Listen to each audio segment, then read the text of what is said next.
Hello, you're watching financial news provided by Instaforex Media Group. The markets still cannot fetch wind after messages about ratings reduction of 9 Eurozone countries. The quotes of gold and yen are rising while euro is moving downwards. What Europe should wait for? Standard & Poor's rating agency representative Moritz Kramer calmed down the investors with the news about Germany.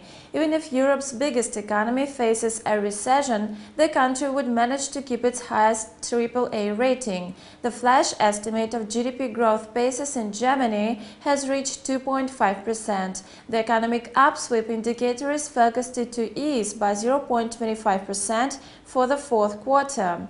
Economy is pressurized by the European debt crisis, upgoing unemployment and banking crisis.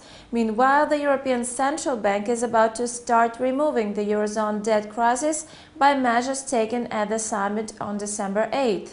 As a result, the minimal requirements to commercial banks' reserves were reduced from 2% to 1%, with the purpose of breaking free a part of liquidity.